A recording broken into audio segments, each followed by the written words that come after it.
कि Martin Luther ने किसका विरोध किया था? राजतंत्र का, लोकतंत्र का, रंग भेद की नीति के, या इनमें से किसी के नहीं? तो जो इसका सही आंसर है रंग भेद के नीति का। मार्टिन लूथर ने रंग भेद की नीति का जो है विरोध किया था।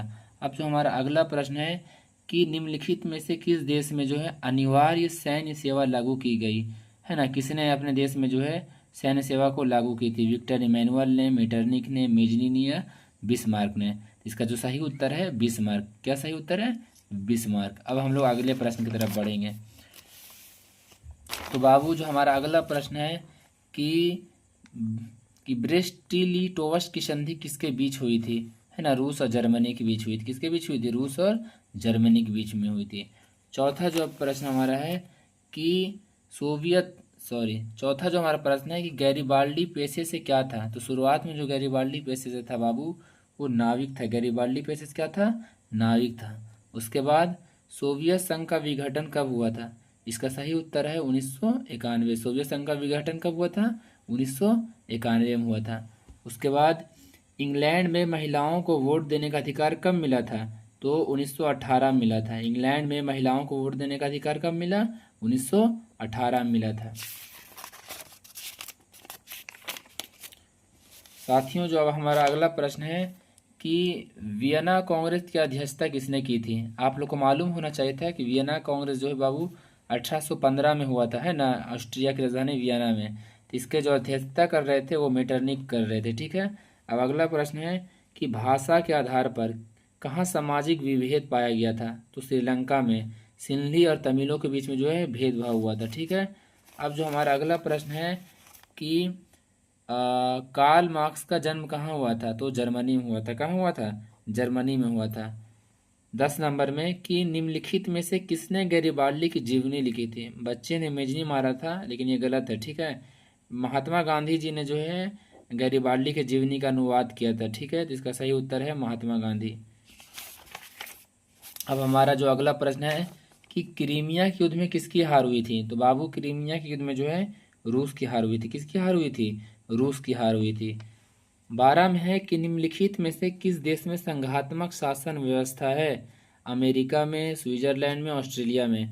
तो इसका जो उत्तर है अमेरिका में भी है, ऑस्ट्रेलिया में भी है, स्विट्जरलैंड, यानी कि इनमें सभी में क्या है? संघात्मक सरकार है।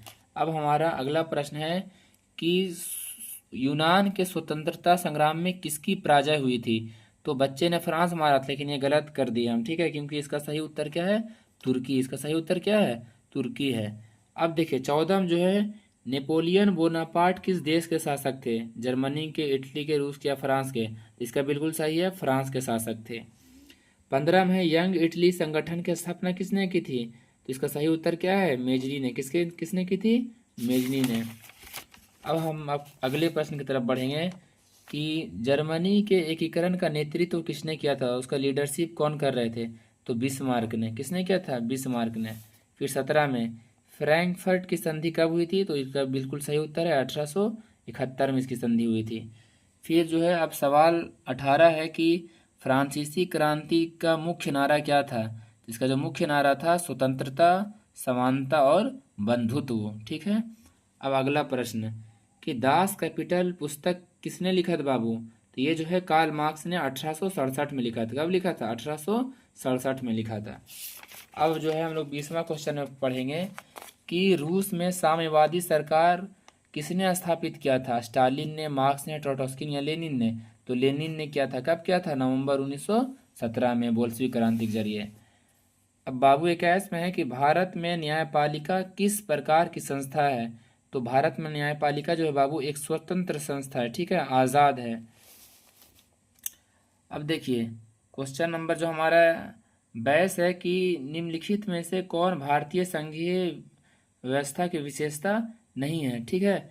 तो इसका जो सही उत्तर है दोहरी नागरिकता। हमारे भारत में दोहरी नागरिकता नहीं चलती है। अब हम लोग जो बढ़ेंगे अगले प्रश्न की तरफ कि संविधान का अनुच्छेद 19 किससे जुड़ा हुआ है? तो ये मौलिक अधिकार से जुड़ा हुआ, स्वतंत्रता के अधिकार से जुड़ा हुआ। ठीक है। तो इसका सही उत्तर क्या है? Option B. अब देखिए 24 में निम्नलिखित में से कौन सामाजिक विभाजन का आधार नहीं है? धर्म के आधार पर भी विभाजन होता है, भाषा के आधार पर भी होता है, जाति के भी आधार पर होता है। तो मानवता, इंसानियत जो विभाजन का आधार नहीं है। ठीक है। अब अगला प्रश्न कि किस देश में सामाजिक विभेद के कारण विखंडन का सामना करना पड़ा, है ना। किस देश को जो है विखंडन का सामना करना पड़ा? श्रीलंका, बेल्जियम, ब्रिटेन या यूगोस्लाविया। तो यहाँ है ना, यहाँ जो है सामाजिक विभेद के कारण जो है विखंडन का सामना करना पड़ा था यूगोस्लाविया में। अब देखिए 26 में जो है बाबू, नेपाल में लोकतंत्र की स्थापना कब हुई थी? तो बच्चे ने 2002 मारा था, लेकिन इसका जो सही उत्तर है वो 2006 है ना, अप्रैल 2006 में लोकतंत्र की वापस जो है स्थापना हुआ था नेपाल में। 27 का बाबू की सप्तदलीय गठबंधन कहाँ बनाया गया? तो नेपाल में जो है राजा को हराने के लिए जो है 7 पार्टियों ने गठबंधन किया था, जिसे सप्तदलीय गठबंधन कहते हैं, और ये नेपाल में बना था। कहाँ बना था? नेपाल में बना था। अब अगला प्रश्न है कि प्रोटेस्टेंट और कैथोलिक समूहों के संघर्ष के लिए कौन से देश को जाना जाता है? तो इसका सही उत्तर है आयरलैंड। क्या है? आयरलैंड। फिर 29 में है कि लोकतंत्र में सत्ता साझेदारी क्यों जरूरी है? राजनीतिक स्थिरता के लिए, एकता के लिए, शांति के लिए। तो इनमें से सभी चीज़ के लिए। 31 में सत्ता की साझेदारी किस देश में सफल मानी जाती है? तो बेल्जियम में, है ना। बेल्जियम में जो है डच और फ्रेंच वालों के बीच काफ़ी ये था, लेकिन सत्ता में साझेदारी के कारण जो है वो देश जो है काफ़ी सफल हो चुका है। ठीक है। अब अगले प्रश्न की तरफ बढ़ेंगे। अब है कि लोकतंत्र का आधार क्या है? तानाशाही, युद्ध या सत्ता की साझेदारी या सेना? तो सत्ता की साझेदारी। अब जो है बाबू, भारतीय संविधान कब लागू हुआ था? तो 26 जनवरी 1950, सब हम लोग जानते हैं। यहाँ देखिए, गरीबी के दुष्चक्र की अवधारणा के प्रतिपादक कौन है? तो इसका नर्क्स है। कौन है? नर्क्स है। अब देखिए, निम्न में से क्या बिहार के विकास का बाधक है? मतलब कौन सा रुकावट है बिहार के विकास के लिए? गरीबी, बाढ़, बेरोजगारी या इनमें सभी? तो यहाँ बिल्कुल सही किया गया है, इनमें से सभी।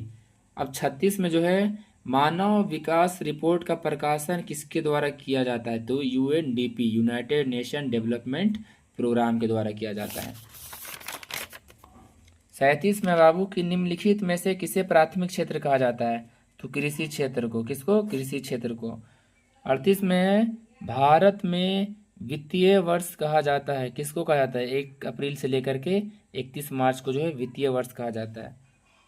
अब 39, निम्नलिखित में से किस राज्य को पिछड़ा कहा जाता है? तो बिहार को कहा जाता है ना।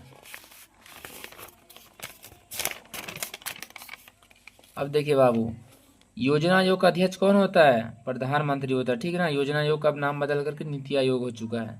41 में है कि बिहार के विकास के बिना भारत का विकास संभव नहीं, ये कहे थे एपीजे अब्दुल कलाम ने। महात्मा गांधी गलत है। ठीक है, एपीजे अब्दुल कलाम ने कहा था ये। अब देखिए कि बिहार में सबसे अधिक लोग किस क्षेत्र में काम करते? तो खेती में करते, कृषि में करते। सही है। सतत विकास का मतलब क्या हुआ है ना, कि अब भविष्य जो है, फ्यूचर के ज़रूरतों को ध्यान में रख के विकास करना। सही है ये। 44, निम्नलिखित में से कौन मानव पूंजी है? मशीन, भवन, शिक्षा या सड़क? है ना। तो मानव पूंजी जो है शिक्षा है। ये जो मशीन जो बच्चे मारे वो गलत है। राष्ट्रीय आय का मुख्य स्रोत क्या? उत्पादन, खेत, शिक्षा या यात्रा? तो उत्पादन, बिल्कुल सही। अब देखिए, निम्नलिखित में से कौन राष्ट्रीय आय मापने की विधि है? आय विधि, व्यय विधि, उत्पादन विधि या इनमें सभी? तो इनमें से सभी बिल्कुल सही है। 47, भारत में योजना आयोग का गठन कब हुआ था? 15 मार्च 1950। अब अगला प्रश्न देखिए, निम्नलिखित में से कौन विकास का संकेतक है? शिक्षा, आय, स्वास्थ्य, इनमें सभी? तो इनमें से सभी। फिर पेट्रोलियम किस तरह का संसाधन है? तो ये जो है पेट्रोलियम जो है बाबू अनवीकरणीय संसाधन। क्या है? अनवीकरणीय संसाधन है। फिर पंजाब में भूमि निम्नीकरण का जो है मुख्य कारण क्या है? वन उन्मूलन, गहन खेती, पशुचारण या अधिक सिंचाई? तो अधिक सिंचाई। ठीक है। 51 में है कि बिहार में जो है अति जल दोहन के किस तत्व का संदूषण बढ़ रहा है? तो आर्सेनिक का। Option C. किसका? आर्सेनिक का। तो अब जो है हम लोग आगे जो है अगले वीडियो में जानेंगे। तब तक के लिए धन्यवाद। जय हिंद।